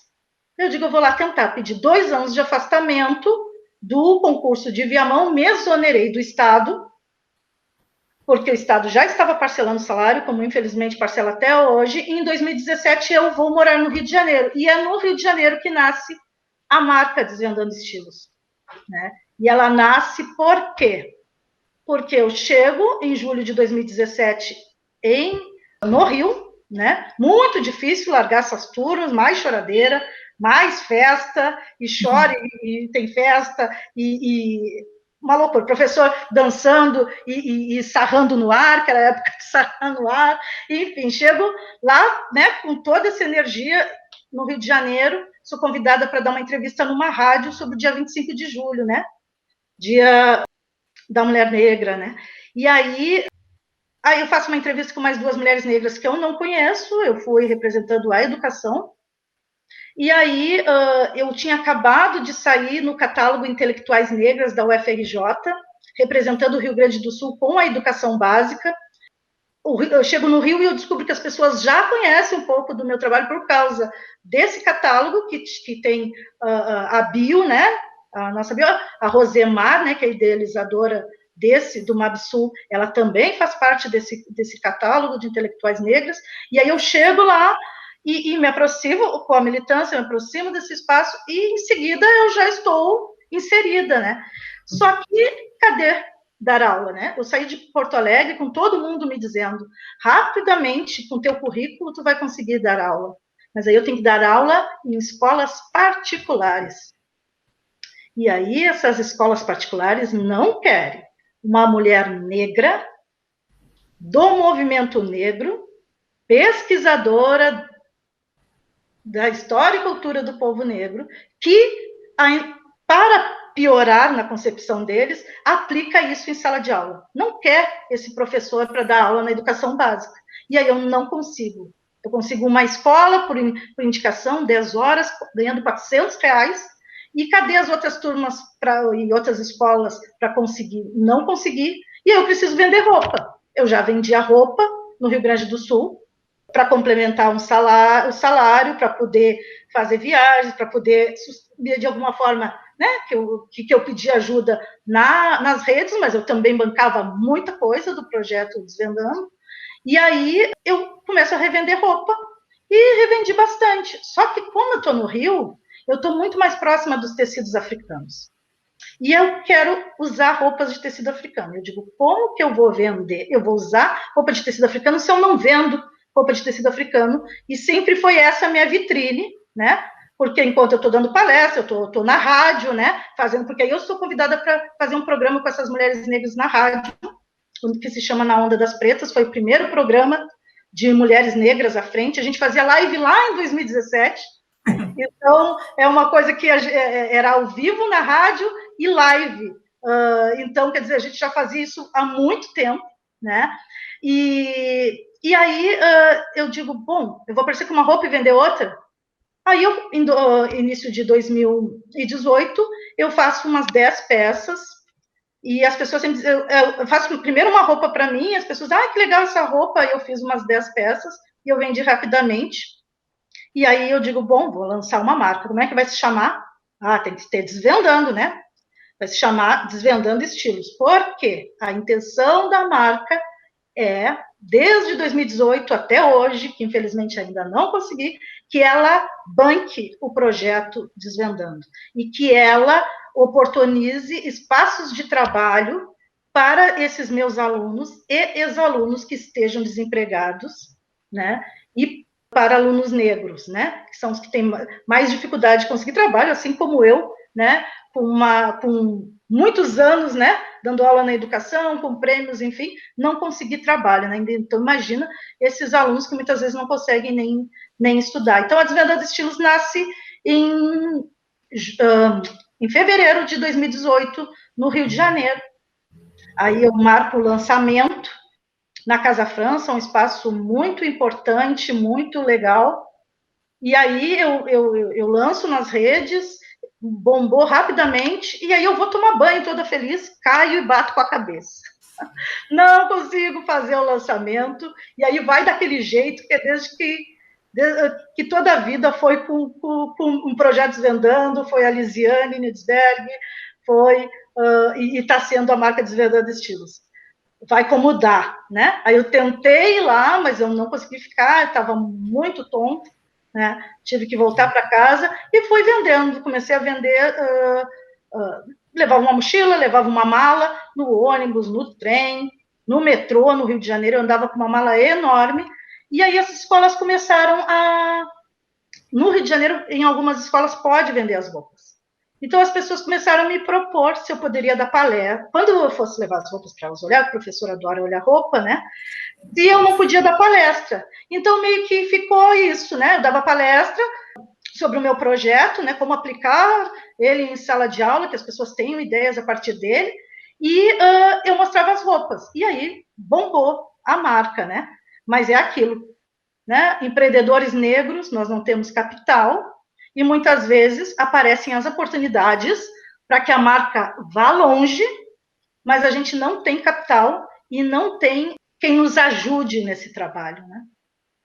E aí, só te interrompendo um pouquinho assim, porque tu está falando, e aí me vem na cabeça a Lei 10.639, né, desde 2003, e tudo que tu está falando, aí eu fico pensando, Alice é a própria lei em movimento, né? Tu és a própria lei em movimento, tu estás fazendo aquilo que a lei propôs, né? Trazer a cultura negra para dentro do espaço escolar. E ao mesmo tempo que tu estás fazendo esse movimento de trazer a lei, de colocá-la em prática, literalmente, tu tem que lidar com ciúmes, aquela coisa já que tu estás aqui na minha escola, porque as pessoas se apropriam das coisas, né, dos espaços, das instituições, já que tu estás aqui na minha escola e eu tenho que participar contigo. Se o meu nome não está lá, então tu já não me serve. Então, essa luta de valorizar esse aluno, de trazer esse aluno, de mostrar para esse aluno que ele é capaz, que ele pode, que tu faz o tempo inteiro, porque é um movimento gigantesco esse tempo. Tu corre para cima e para baixo, para lá, para a esquerda, para a direita, e quando a gente procura de um lado, tu está do outro. Tá? Então, esse movimento gigantesco que tu faz na tua vida, e que agora tu coloca, né, enquanto foi fazer o lançamento da tua marca, tu caiu, tu te machucou, tu não pôde. E a saúde da Alice? a saúde da Lise nesse contexto todo de luta, de buscar, porque talvez se a Lise fosse aquela professora que dissesse, vou fazer a minha parte, eu preciso ganhar, talvez a Lise hoje estivesse numa outra situação, mas a Lise é coletivo, a Lise nunca foi individual, né? Tu é coletivo, tu busca, tu queres, tu precisa disso, isso é a tua energia, a tua paixão, e a gente escuta essa tua paixão, ela sai, sabe, na tua voz, quando tu estás colocando tudo que tu faz. Mas aí eu penso, e essa mulher negra, ela tem que lidar com todas as questões do racismo estrutural, das invejas, das intrigas, das mentiras que vão acontecendo ao teu redor. A saúde da mulher, Lisiane, como é que está? Como é que ficou nisso tudo? Eu acho essa pergunta ótima, até porque eu falo lá no início, né, que eu tenho depressão, né, e aí, desde então, eu faço todo o tratamento, né, acompanhamento, e eu acho importante também a gente dizer, né, que é necessário, sim, cuidar, não é bobagem, não é frescura, é uma doença, e a doença tu tem que tratar ela com a equipe médica que trata dessas doenças, né? Quer dizer, quando uma pessoa tem câncer, ninguém fica dizendo que é bobagem, né? Imediatamente dizem para eu ir atrás do médico, fazer o tratamento. Então, a depressão precisa ser pensada dessa forma, né? A gente precisa ser respeitado, a depressão do povo negro, ela é um banzo, né? Que veio desde a África, né? A gente carrega tudo isso. Então, quando a gente estuda, e aí eu nem falo da saúde da Lise, eu falo de novo de forma coletiva. Quando essas mulheres negras, porque assim como eu estou contando tudo isso que eu faço, tem muitas mulheres negras e homens negros fazendo muitas coisas, né? E os nossos ancestrais já eram educadores, professores de alguma forma, né? Em roda, fazendo contação de história, nos transmitindo, né? Todas essas histórias e essa força. E aí eu começo a fazer o tratamento de saúde. Mas o autocuidado, eu começo de verdade, né? De verdade mesmo, em 2020, na pandemia. Que é quando a gente está em casa, que é uma coisa que eu não consegui estar, porque ou eu trabalhava 160 horas, ou eu trabalhava longe, ou quando eu diminuía a carga horária, eu tinha marca, né? Ou eu tinha que dar palestra. Sempre eu tive 2 ou 3 jornadas de trabalho, sempre morando sozinha, e em 2020 chega a pandemia e a gente tem que ficar em casa. Eu digo, bom, tá todo mundo se tornando depressivo. Eu já tenho essa doença. Qual era a minha reclamação? Eu não tenho tempo para pesquisa, precisava ficar mais em casa, né, quietinha para escrever, ler, sempre li, né, palestra, sempre dei, participei de alguns livros, né, contando do projeto, desvendando, ou escrevendo sobre essa temática, mas não na quantidade que eu gostaria, né. Então, eu digo, bom, é agora. Bom, para isso, para que eu consiga escrever, eu preciso intensificar esse autocuidado. Não adianta só, além dos cuidados médicos, né, fazer terapia semanalmente também, né, com uma psicóloga negra, eu preciso fazer o autocuidado. Então, eu comecei estudando chás, porque minha avó sempre, desde pequena, nos deu chás para beber. A gente, em Rio Grande, nós tínhamos uma casa humilde, obviamente, mas um pátio bem grande até, e que tinha muitas plantas, a minha avó fazia chá, enfim, eu resolvi estudar mais um pouco sobre isso e utilizar os chás pela manhã, à noite. Depois eu comecei a mudar a minha alimentação, porque com essa história toda, eu acho que as pessoas que são depressivas, estressadas, enfim, às vezes elas se pegam alguma coisa. O meu caso é doce, né? Eu não fumo e eu não bebo nenhum tipo de bebida alcoólica, nunca bebi, nunca gostei, né? Então é o doce que faz com que eu tenha vontade de comer doce, um doce inteiro que ninguém consegue comer, que é repartido por 5 pessoas, eu como sozinha. Então essa ansiedade. E aí eu digo, bom, eu tenho que começar a comer fruta, comer outras coisas, porque eu preciso trabalhar minha memória, porque a depressão, ela mexe muito com essa questão, assim, né? E em 2019, eu volto do Rio de Janeiro em 2019, né? E aí, com essa bagagem do Rio, de luta, né? Eu chego aqui e eu volto do Rio de Janeiro, é importante dizer também, pela situação política do país, pelo golpe quando retiram a nossa presidenta. Eu, no Rio de Janeiro, não consigo trabalhar nesses projetos com editais, tanto como eu gostaria, porque começam a diminuir, porque tiram a presidenta e começa o golpe, né? Eu chego bem nessa época, né? Fiquei de 2017 a março de 2019, mas eu continuo meu autocuidado lá, claro que com a dificuldade de dinheiro, enfim, em alguns momentos eu parei, e eu jamais farei isso, né? Jamais farei isso novamente. Depois, quando eu voltei, eu não parei mais de me cuidar, mas em seguida, quando eu entendi que, por mais que fosse muito bom estar no Rio de Janeiro, estou num programa de rádio, consegui fazer voluntariado no Degase, que é que nem a FASE, aqui também outros espaços de socioeducação, estou dando palestra, estou aparecendo aqui, estou no catálogo, apresentei programa sozinha na Flip, que é a maior feira literária, né, que existe em Paraty. Estou ali batendo papo com a Cristiane Sobral, estou eu sozinha entrevistando Cristiane Sobral, estou conversando, estou sentada no lançamento da cerveja da Conceição Evaristo, conversando com ela. Eu falo que eu trabalhei o livro dela dentro do presídio feminino. Ela pega da minha mão e diz: ai, me conta isso. E as pessoas, ela tem que ir embora, e ela querendo que eu contasse para ela.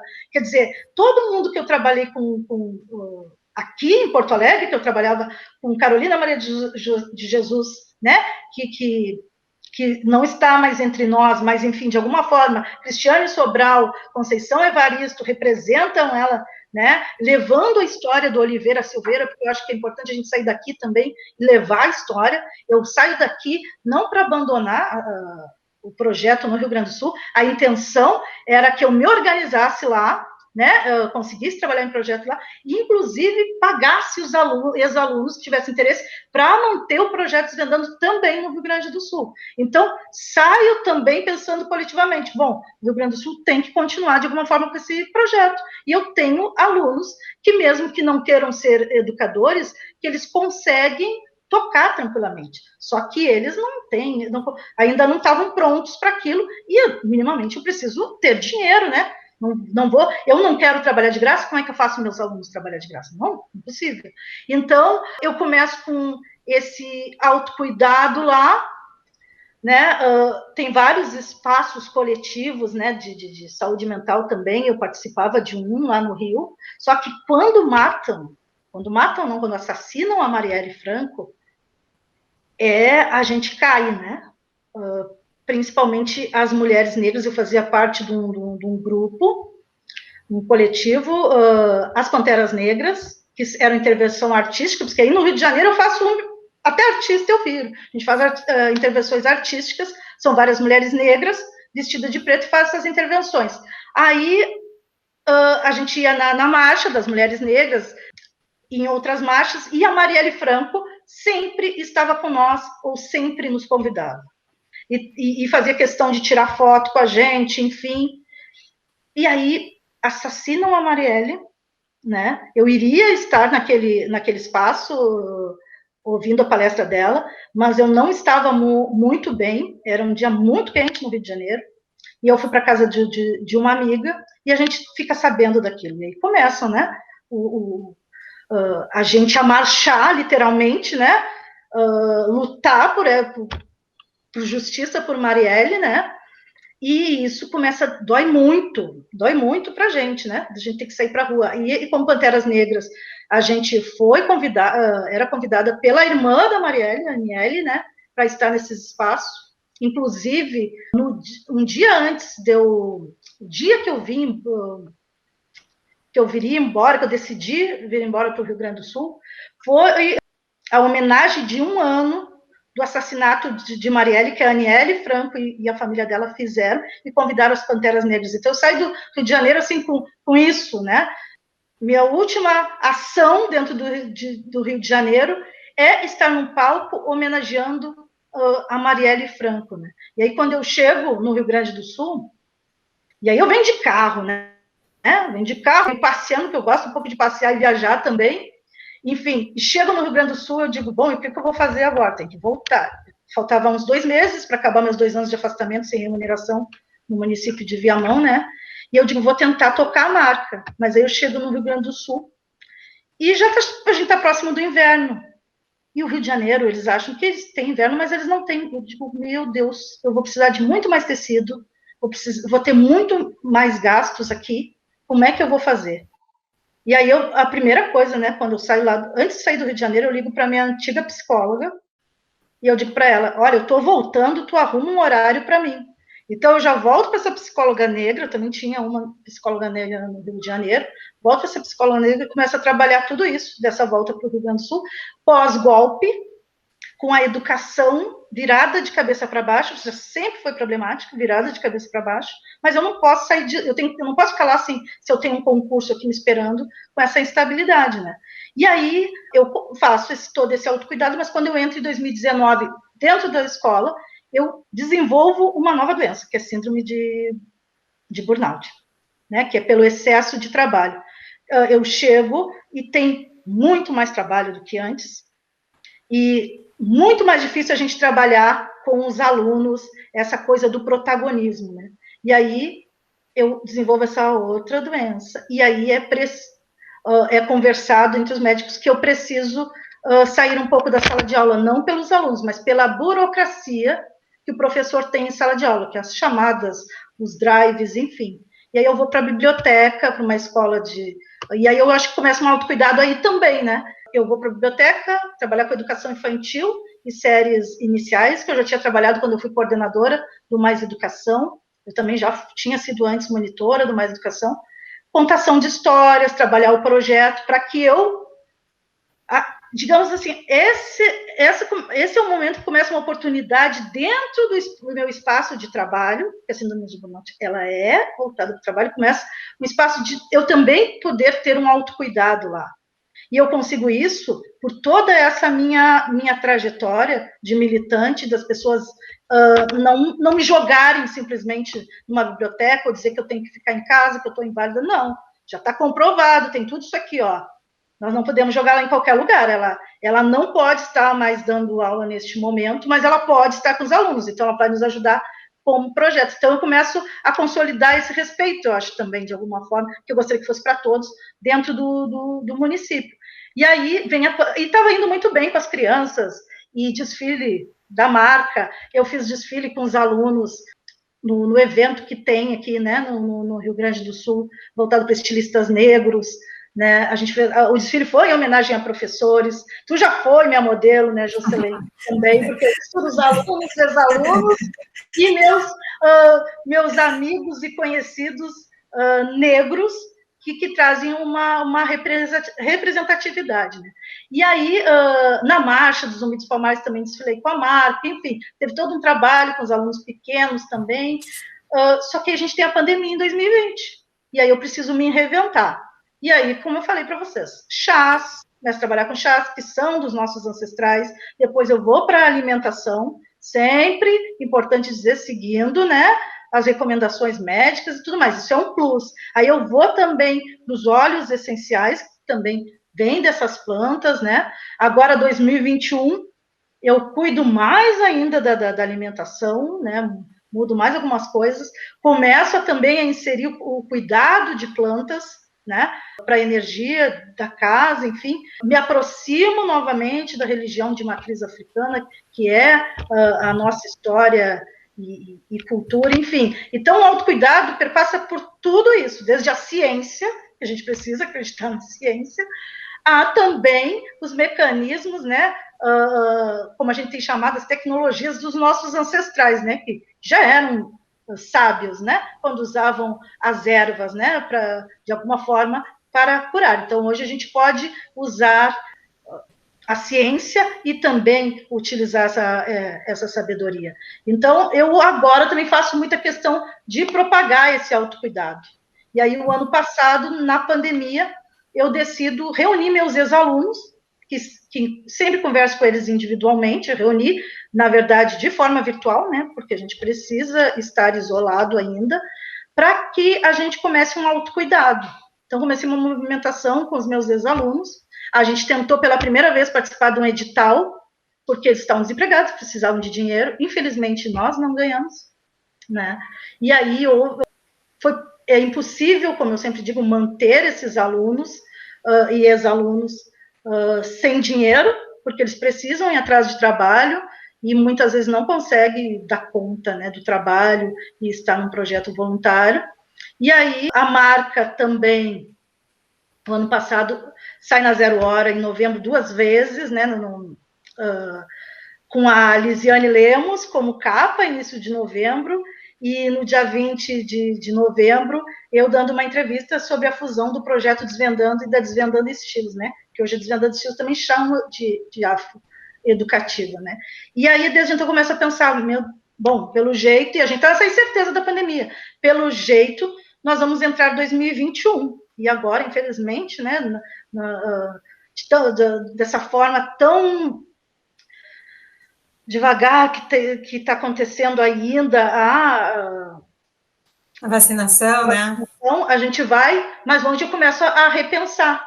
E aí fica muito difícil trabalhar com esses alunos da educação infantil e das séries iniciais, porque eles não têm esse acesso direto, né, com a gente. Então, eu consegui transferência para uma escola, a escola dentro de Viamão também, né, porque eu sou concursada da Prefeitura de Viamão, no Jardim Fiuza, que tem uma comunidade extremamente pobre ao lado, que estuda nessa escola, né, e aí eu vou fazer um trabalho, eu vou continuar o Desvendando Autocuidado com eles, no espaço ali, eu vou fazer parceria com os professores, né, inicialmente professores de ensino religioso, e depois ir, né, ampliando isso, trabalhar com 6º ano, porque já é difícil para o 6º ano sair de um professor, até o 5º ano tem um professor, no 6º eles passam a ter 9, 10 professores, né? Imagina isso numa pandemia, né?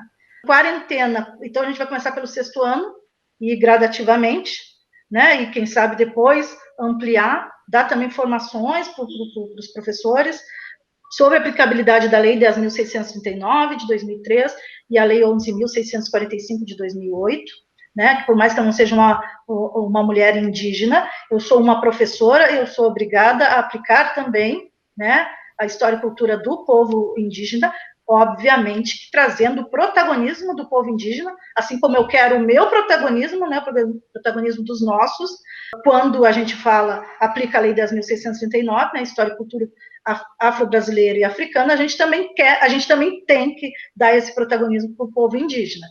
Então, eu estou muito feliz, porque é a primeira vez dentro do município, comecei esse mês, então a partir de maio eu começo com os alunos, de fato, a minha função é responsável por projetos.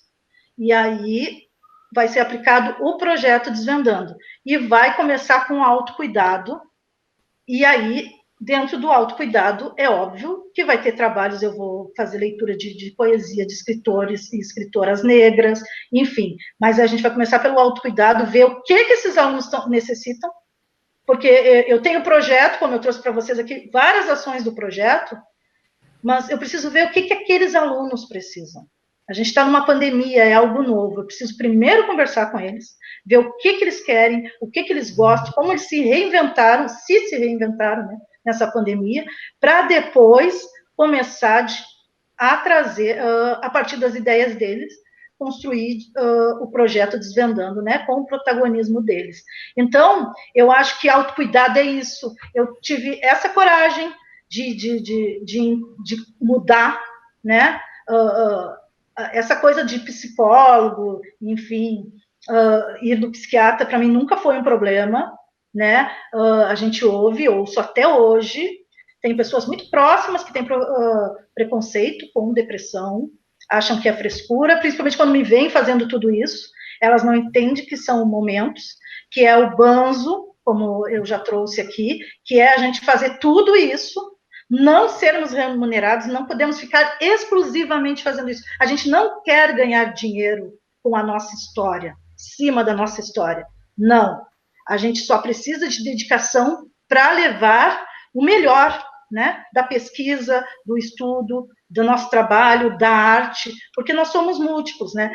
Tu disse, me falou que eu sou múltipla. Eu acredito que todos nós negros somos múltiplos, né? A gente sabe fazer várias coisas, mas isso é muito complicado, porque nós não somos valorizados, e a gente acaba adoecendo, né? Mesmo enquanto professora concursada, eu sei que tanto eu como outros professores negros estão mais adoecidos do que professores não negros dentro dos espaços que eu trabalho. Por quê? Porque a gente tem toda uma questão de que a gente não tem herança, nosso povo foi, né, foi jogado à mentira, né, o nosso povo foi jogado à própria sorte, e até hoje nós estamos sempre com muita luta, né. Então, a ideia não é romantizar, né, a tristeza, o sofrimento, mas é dizer que a gente resiste, mas a gente resiste parando, ficando doente, correndo atrás, né? Muitos dos nossos não podem ter os tratamentos que eu tenho, né? Então é por isso que eu também faço questão de fazer isso com os alunos, né?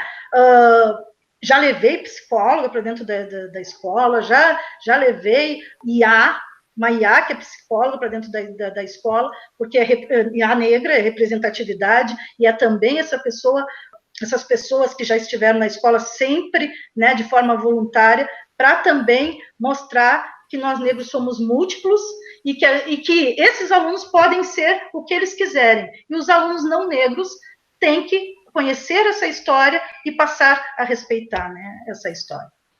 Lizy, tudo isso, nossa,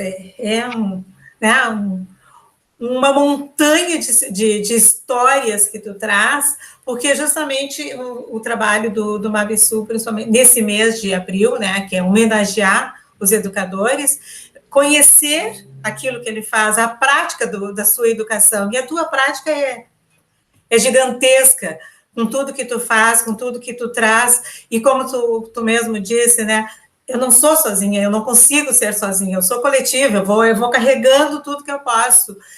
E ainda com um porém muito sério que nós temos no nosso dia a dia, que é os gatilhos que são, né, ativados com aquilo que acontece com o povo negro. Aí tu passou, né, literalmente pelo assassinato da Marielle, todas nós passamos, mas tu estavas ali, né, junto com ela, então tu conhecia aquele ser humano, sabia da luta dela, né, de tudo que ela estava fazendo, de tudo que ela estava tentando, e é brutalmente assassinada. E no dia a dia, né, tudo que a gente ouve, tudo que a gente fala, todos os preconceitos, tudo que... Aí no dia 20 de novembro do ano passado, matam um homem negro dentro do supermercado. Todos esses gatilhos, claro que isso afeta a gente, não existe como não afetar, porque eu tenho filhos, tu tem primos, tem conhecidos, tem amigos, são homens e mulheres que estão sujeitos a que isso aconteça com eles, né? Então, o medo, por mais que nós tenhamos uma luta interna para não deixar ele transparecer, ele faz parte do nosso dia a dia, os gatilhos fazem parte do nosso dia a dia, mas ainda assim, tu consegue ser a própria Lei 10.639 e a 11.645 viva, buscando, né, mostrando o quanto ainda, com todos os problemas, com todos os preconceitos, com todo o racismo estrutural que a gente tem que bater dia a dia, né, porque o que as pessoas têm que entenderem, que nós não queremos que as pessoas brancas saiam do palco para que nós sejamos palco, nós queremos estar junto com elas no palco, né, precisamos, porque não vamos acabar o racismo só nós negros, não vamos acabar com o machismo só nós mulheres, aqui tem uma união. Enquanto essa união não acontece, tem a Lizy da vida que vai batalhando, lutando e enfrentando, e até no autocuidado que tu estás tendo agora, tu já pensou, bom, não é para mim, não é eu, Lizy, que preciso. Tem uma sociedade inteira doente, e se eu posso levar esse meu conhecimento dos meus ancestrais, que sempre trabalharam com a natureza, para a saúde, então eu vou levar para os demais. E isso é bárbaro de perceber em ti, essa coisa que tu tem de união, de carregar o povo preto junto contigo. E aí, assim, nós estamos nos encaminhando para o final dessa entrevista, porque se deixar, a gente vai passar a tarde toda aqui conversando, né? Mas nos encaminhando para o final, Lizy, eu queria que tu me dissesse toda essa tua vivência, todas essas tuas histórias. Tu sabe que nós estamos nessa construção de um museu justamente para isso, para mostrar essa luta e valorizar essa luta. Dizer, porque parece que a história do negro no Brasil terminou no dia 13 de maio de 1880, deu, acabou a escravidão, vamos ser felizes, e deu. Como se nós não tivéssemos feito parte da construção inteira desse país. Sabe? E aí o museu que resgata isso. Eu te pergunto, o que é o museu? O que significa o museu? O que significa o Museu Afro Brasil Sul para ti nessa tua trajetória de luta? Aonde se encaixa? Qual a importância de um museu na história negra? Olha, é extremamente importante um museu, né, como esse que vocês estão, né, construindo, né, de forma coletiva também, o Museu Afro Brasil Sul, para nossa história, né? E também enquanto professora, porque é mais um material que nós, professores, podemos utilizar em sala de aula, né?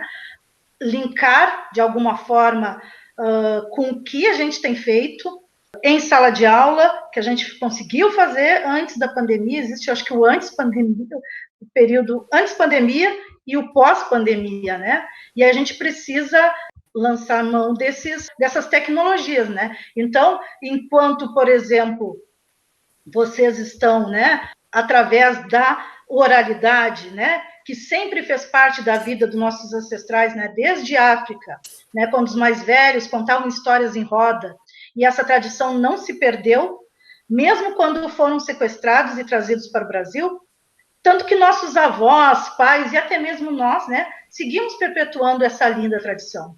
Em 2020, nos deparamos com essa pandemia e entre dores, né, e tantas perdas, os nossos se reinventam e passam a utilizar tecnologias como podcast, vídeos no YouTube, né, lives, para registrar a nossa história, né, para jamais serem esquecidas.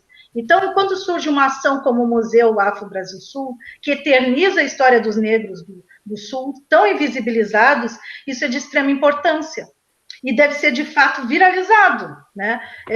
É algo que nós temos que compartilhar, sim, para que todos os brasileiros entendam que tem negros no Sul, que nossas vivências também são de extrema importância, que existe uma militância forte, um movimento negro forte no Rio Grande do Sul, que muitos escravizados chegaram pelo porto da cidade de Rio Grande, né, e com muita resistência se espalharam por todo esse estado, né, e foram protagonistas na construção desse estado, né, que é o Rio Grande do Sul, e que foi e segue sendo racista, porém nós somos descendentes, né, de reis e rainhas, então jamais abdicaremos de uma luta.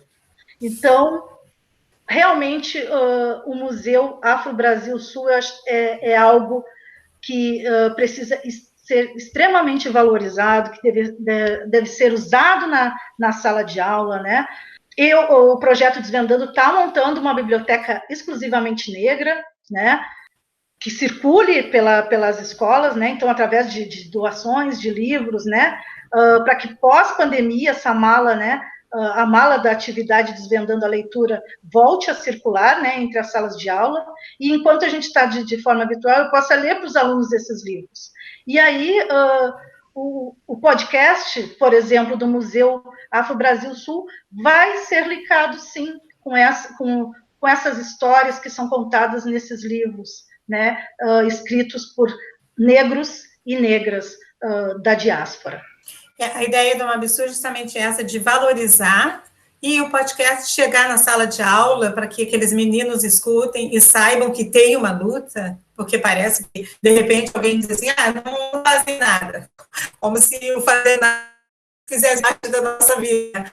Então, para que essas vozes, essas falas cheguem até os alunos, e a gente tenta, estamos tentando, como tu diz, estamos de forma virtual, as coisas se tornam às vezes um pouco mais difíceis, né, porque nem todo mundo tem acesso, e se tem acesso, às vezes é um acesso restrito, não dá para ficar muito tempo na frente de um computador, de algo assim, mas, sabe, o museu vai ter que ir buscar a Alice mais vezes, sabe, para aprender com a Alice como chegar nesses jovens. Nós precisamos chegar lá na juventude, não para ter público, mas para mostrar para eles o quanto é possível, sim, fazer a diferença.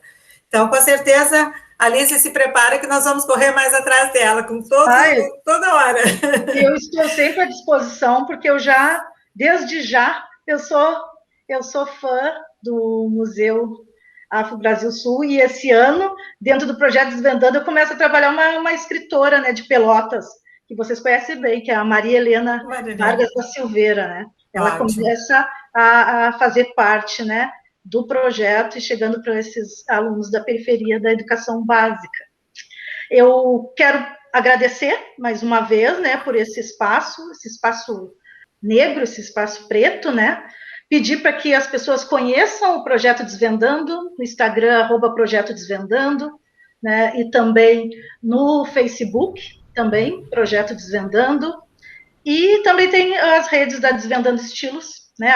@Desvendando Estilos, no Instagram e no Facebook, né? E que nós estamos aí, né? Vamos fazer, continuo dando palestras com contrapartidas, né, das escolas que de alguma forma adquiram livros, que, né, a gente está num trabalho de trabalhar literatura infanto-juvenil negra também. Então, tudo que for feito, né, hoje a gente necessita que tenha uma contrapartida, né? Nem que seja comprar um produto da Desvendando Estilos, para que esse dinheiro seja revertido, né, para o projeto Desvendando. Lise, não tem palavras para te agradecer, um pleno domingo de manhã, a gente aqui batendo esse papo que foi maravilhoso, que eu tenho certeza que as pessoas vão gostar muito de ouvir, porque tu traz uma história de superação gigantesca, com todas as dificuldades que passou, que muita gente já teria desistido lá na primeira vez, e tu não desiste, tu vem carregando, como tu diz, tu carrega a tua mala para lá e para cá, mas a tua mala faz a diferença na vida dos alunos. Muito obrigada, eu agradeço aos nossos ancestrais que permitem que a gente tenha essa força, essa resiliência, que não sabe de onde sai, mas ela brota de dentro de nós, e aqui estamos hoje. Comecei essa entrevista contigo hoje com uma certa dor física, e eu vou te contar, estou tão bem agora que passou, porque te ouvir, sabe, isso dá uma força, uma alegria da gente saber que mesmo doendo, mesmo com as dificuldades, a gente não desiste, nem de nós e nem dos que estão à nossa volta. Muito obrigada mesmo pela tua presença aqui no Mabsu hoje, e com certeza vamos atrás de ti mais vezes, tá? Estou à disposição, muito obrigada a todos que irão nos ouvir. Com Axé. Certeza, axé. E um beijo para a mãe, que logo tudo isso esteja encerrado para a gente poder se encontrar presencialmente, trocar aquele abraço que nos fortalece mais ainda, né? Estará sim, a gente vai conseguir, né? Enquanto a gente não passa a pandemia, a gente vai se reinventando e vai se ajudando enquanto o povo, né? A Juscelene, a Rosemar, a filha da Rosemar, a Lisiane Lemos, vocês três foram pessoas que já contribuíram de alguma forma para o projeto Desvendando, e independente se se não tivessem contribuído, o que é para o nosso povo, a gente precisa se unir e tocar para frente. Axé. Então, axé, obrigada, viu? Se cuida aí. Tchau, vocês também. Tchau.